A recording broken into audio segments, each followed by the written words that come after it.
after, you spend, compared to many wrestlers that's been, 10, 12, or 20 years in the independent circuit, you spend a small amount of time there, and you got immediately signed by the WWE. How did you manage, to get signed by the company? Who contacted you first, and what do you recall of that tryout? So yeah, my tryout was in 2012. I've been wrestling probably a little over a year and a half at that time, and at that time, I guess I was with Dory and stuff, and he got me some bookings up in like Kentucky and stuff. So he had me kind of going a little bit of the independent scene. I was just kind of like starting to get my feel for that.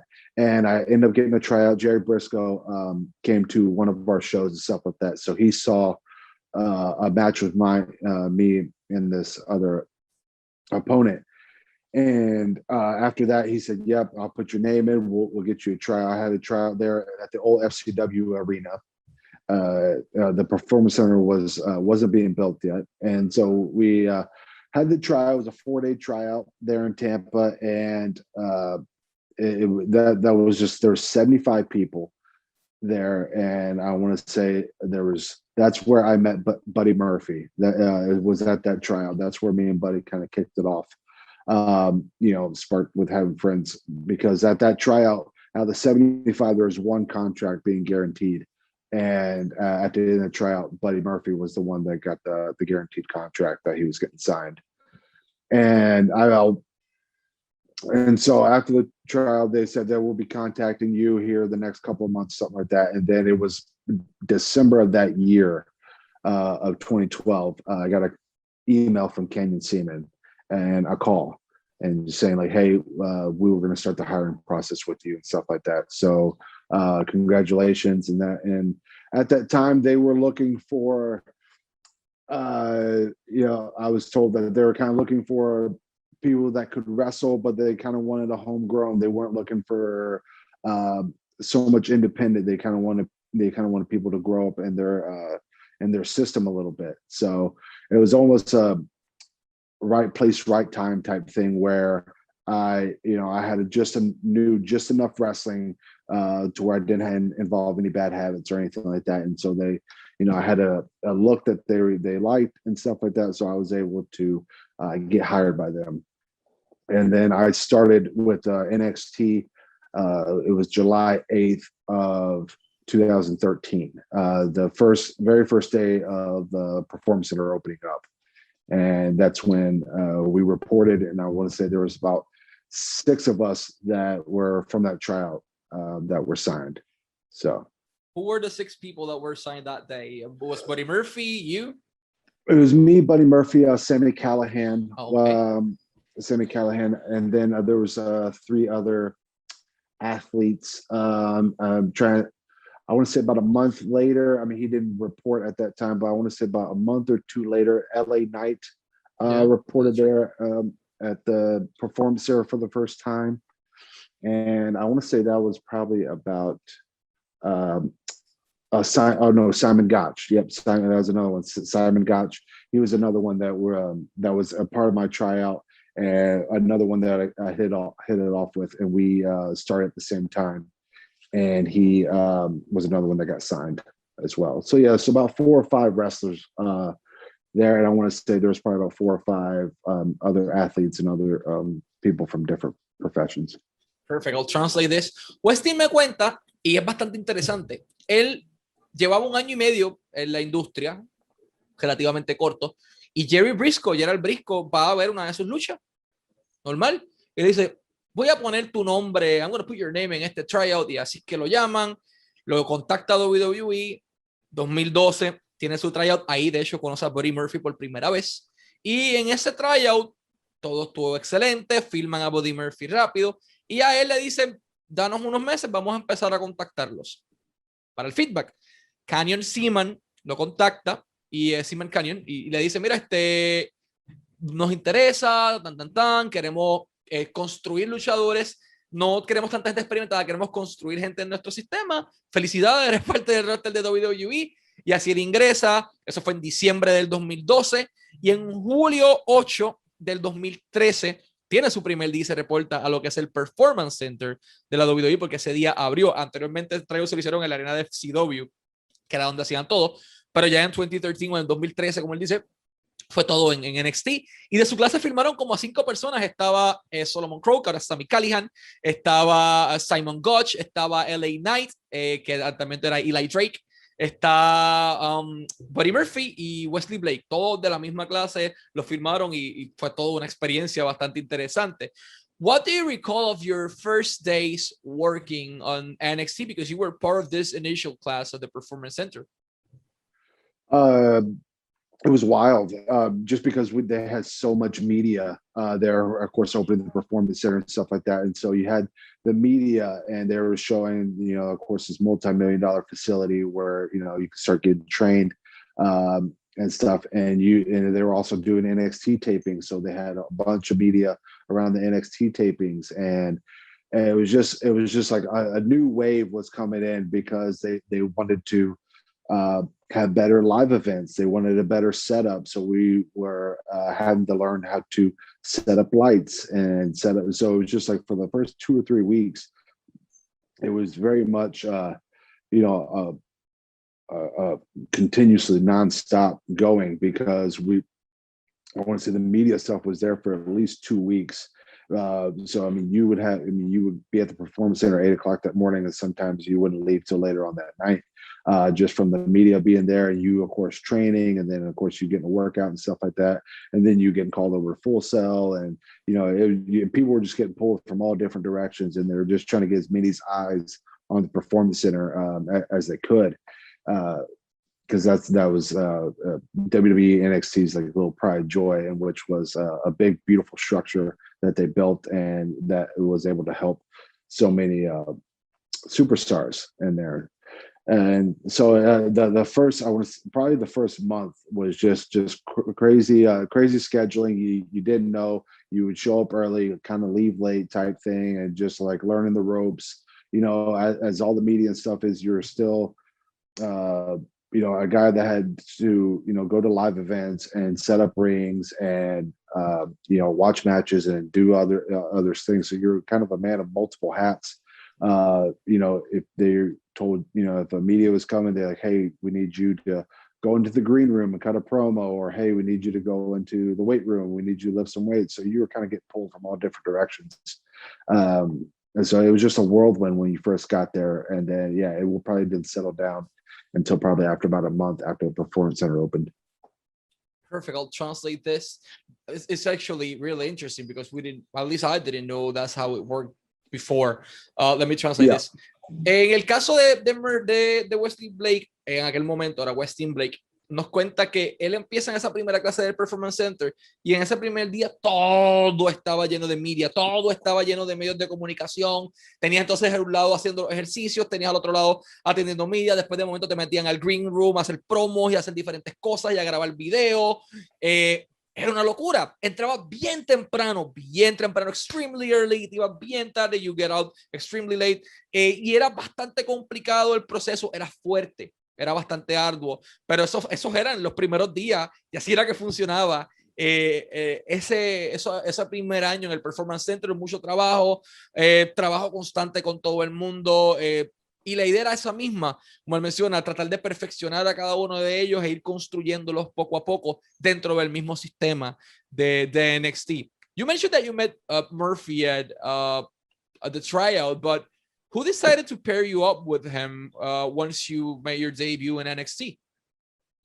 So that was probably, I was going into work one day, and at that time we were we were both kind of floating. I was doing a cowboy gimmick at that time, and I was told that I did that for probably about 6 to 7 months, and they just kind of told me, like, listen, we don't want a cowboy gimmick. It's kind of overdone. We just don't want that. So you need to find something else. And I want to say at that time, Buddy was working. I think he just broke his jaw. And so he's been out for a little bit, and then he was just starting to come back. And I was just going to work one day, and Matt Bloom, who's now the head coach, but back then he was commentating. He was just coming down. He was commentating, and he was also doing some assistant coaching. So he would, I was walking in and he pulled me up to the side. He goes, "Hey, have you ever thought about tagging with Buddy Murphy?" And I said, "No, I would love to." Me and Buddy Murphy, we always hit it off. Once we got there, we hung out. We would go out to eat regularly. We would go out together, on the town. We would, travel to shows together. So, I mean, me and Buddy, we already had like a friendship going there. And I said, "Yeah." I said, and he goes, "I think you two, I think y'all have a good look together. And I think that y'all would gel nicely." So I was like, "Yeah, I'm always willing to do whatever if that's what he wants to do." Then that night at promo class, I was cutting a promo for Dusty Rhodes, the Dream, and he after my promo, he didn't really say much. All he said was, "I want you to come back tomorrow and cut a promo with Buddy Murphy." And I was like, "Okay, anything particular?" And he said, "Nope." He's like, "I just wanted to see y'all two in front of a camera." And so when I left that night, I called Buddy and I was like, "Hey, I just want to let you know, Dream wants us to cut a promo together." And he goes, "Oh, really? Why?" And I said, "They just want to see us in front of a camera." And so we cut a promo that week. And then that weekend we had live events, and we were paired to wrestle the Lucha Dragons, which was Sin Cara and Kalisto. And it's just so funny because we were unprepared, and we didn't have anything that matched. So I had to borrow someone else's trunks that kind of matched Buddy's white gear. I had to borrow someone else's boots, just so we kind of looked like a cohesive team. And that weekend we wrestled the Lucha Dragons, and we got back on Monday, and they liked what they saw. They're like, "Man, y'all really have good chemistry. Y'all really gel well and all that stuff." But we were told, this is not, this is to get y'all reps. This is not for y'all to, don't invest in it. Don't get any gear together. This is just for y'all to get reps on live events, keep pitching different ideas for yourself.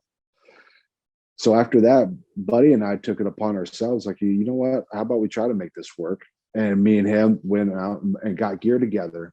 And luckily we did, because when Full Sail came around for tapings, we were going against the Lucha Dragons. And when we came out with the same look and same gear and everything, that's what the light bulb went off with creative, and everyone was like, "Oh, wow, yeah, these guys look really good. Let's," and then once we had that match with Lucha Dragons and we had that look, that's when the ball started rolling with us. So Perfect. I'll translate this. Wesley Blake nos menciona que la idea de parearlo con Buddy Murphy, vamos a decirlo de esta manera, fue casi natural. Ellos siempre se llevaban bien, viajaban juntos, compartían juntos, siempre estaban together, como él dice, eran amigos. Y estando en la empresa, Matt Bloom, que era también fue Tensa en un momento dado, que en aquel momento era comentarista, ahora es el head coach de NXT, le dice, "Oye, ¿no has pensado hacer equipo con Murphy?" Y él dice, "Sí, me gustaría", porque anteriormente él estuvo 7 meses haciendo un gimmick de cowboy, por 7 meses más o menos. Y es como que, ya esto lo han hecho, está sobreusado, vamos a sacarlo a un lado. Siguen proponiendo ideas. Matt Bloom le da esa alternativa, lo aceptan. Y le dicen, "Pero no se pongan a hacer ropa juntos, no gasten dinero, no hagan esto, ni esto, ni esto, porque eso es algo para probar a ver en los live events." Y pues los enfrentan a los Lucha Dragons, Sin Cara y Kalisto en aquel momento. Y ok, tuvo que buscar un pantalón rápido, Murphy también, para tratar de parear el gimmick, lo que sea, y se fueron, salieron. Cuando llega el momento de hacer los tapings de Full Sail, ahí ellos invierten en ropa, pese a que le dijeron que no, y cuando salen con la ropa bastante similar, look similares, los dos fuertes, él dijo como que, espérate, aquí hay algo que se puede trabajar, y de esa manera ese día lucharon también con Kalisto y Sin Cara, y de esa manera entonces es que comienzan a trabajar juntos vamos a decirlo esta manera, una propuesta de manera casual, de manera, vamos a ver qué pasa de esto, y funcionó. Which actually leads me to my next question. After a while, you had the opportunity, along with Murphy, to earn the NXT Tag Team Champions after defeating that same team, the Lucha Dragons, Sin Cara and Kalisto. Yeah. Once the referee counted 3 that the bell rang, what was the first thing that went through your mind once you hold the title? The first thing that comes to your mind is just almost like you play your life fast forward. You rewind your life and it fast forwards all the way to that moment. You remember being the 2-3-year-old wrestling the pillows and stuff like that, and collecting all the action figures and watching all the pay-per-views that my dad used to get, having my friends over and wrestling on trampolines and watching the pay-per-views and watching Monday Night Raw and watching WCW and just getting to, and then finally me getting to Dory, and then all just the hard work and sacrifices of work and putting wrestling there and just keep going for that dream. And then when you get to NXT, and then it seems like once you get to NXT, the work continues to go even harder. Like now you're trying to get on TV. There's so many talented people that you're just trying to show your best you and trying to get your best foot forward.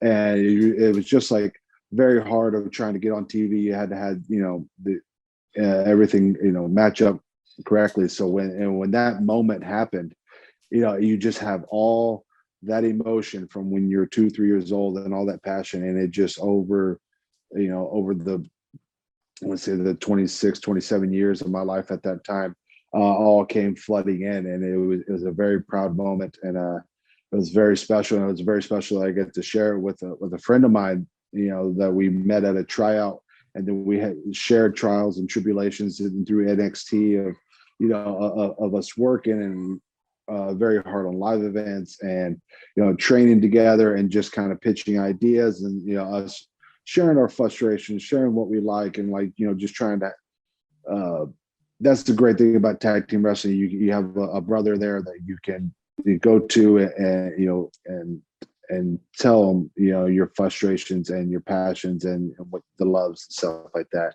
And so when you have that and you share that together, it was incredible. I'll translate this.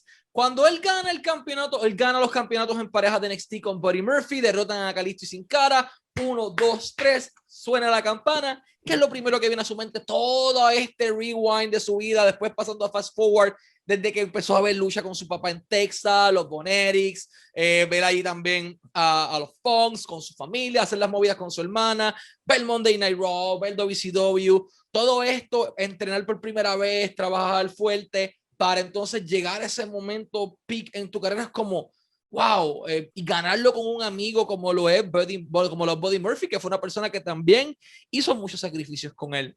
Simplemente es una experiencia increíble que lo ayudó a eso mismo, a valorar más lo que él tiene en su vida y en su carrera como luchador.